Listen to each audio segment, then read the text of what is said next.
Dear students, it's me Rakesh. Today I am going to talk to you about the writing skill.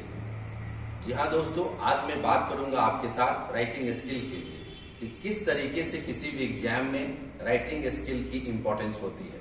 जब आप school के दिनों में होते हो या कॉलेज के दिनों में, तो आपने किस तरीके की बुक्स पढ़ी हैं, कैसी कैसी किताबें पढ़ी हैं, कितनी लाइब्रेरी आपने विजिट किया है। यानी कि कोई भी व्यक्ति यदि अपने जीवन काल में जैसी किताबों को पढ़ता है, उसी तरीके की उसकी सोच बनती है, उसकी लेखनी बनती है, उसकी राइटिंग स्किल बनती है। क्योंकि ऐसा माना गया है कि जब हम लाइब्रेरी के अंदर जाते हैं तो अपने टॉपिक से रिलेटेड चीजों को देखते हैं।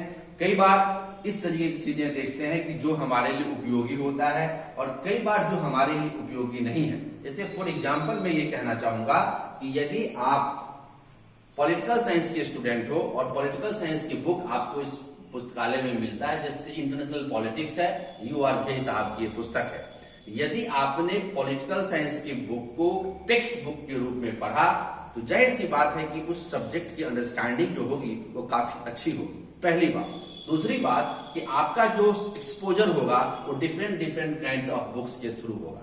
तीसरी बात, जब इन बुक्स में से कोई नोट्स आप अपनी कॉपीज के अंदर बनाओगे, तो इन कॉपीज के थ्रू आपको बहुत ही सारा बेनिफिट्स मिलेगा। यानी जब हम डिफरेंट बुक्स को लेके अपने नोट्स बनाते हैं, तो उसका कहीं ना कहीं बेनिफिट्स हमें हर एग्जाम में मिलता है। और यहीं से शुरू होती है राइटिंग स्किल की कहानियां। ये कहानियां यहीं से शुरू नहीं होती, बल्कि हमें लगातार बुक्स को पढ़ने होते हैं, और बुक्स को पढ़ने के साथ साथ पुस्तकालयों की खाक छाननी पड़ती है। पुस्तकालयों की खाक इसलिए कहा जाता है क्योंकि इन्हीं किताबों के अंदर वो आपके अंदर जो छुपी हुई प्रतिमाएं होती है, उसको निखारने की शक्ति और ताकत होती है। आज के युवाओं में कहीं न कहीं इस एनर्जी की कमी है। जब मोटी बुक्स का हम सहारा लेते हैं, जब देखते हैं कि ये मोटी बुक्स है, तो हम इसको नहीं पढ़ना चाहते हैं। मुझे लगता है कि विद्यार्थी को इस अप्रोच को बदलना पड़ेगा, और चाहे वो कोई भी एग्जाम हो, चाहे IAS का एग्जाम हो, PCS का एग्जाम हो, हर एग्जाम में बच्चों को कहीं न कहीं पढ़ने की जरूरत है और क्वेश्चन बैंक बनाने की जरूरत है। मेरा फिर से यही कहना है कि if you want to excel your writing skill, you should must read good books, purchase good books, visit good libraries, only then you can excel in your exam.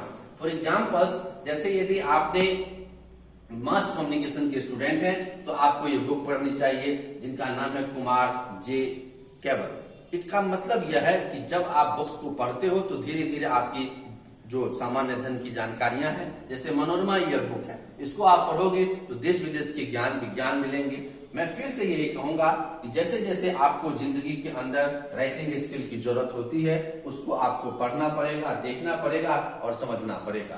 क्योंकि राइटिंग स्किल लाने के लिए हमें कई सारे बुक्स को एक साथ पढ़ने की जरूरत है। उसके अंदर जो तमाम जो ऐसी बातें हैं, उसको समझने की जरूरत है। तो once again I am thanking to all of you for viewing and watching Success Links 2. Kindly you subscribe my channel, that is Success Links 2, and you can also email us successlinks2@gmail.com. So once again, thank you. Wish you all the best.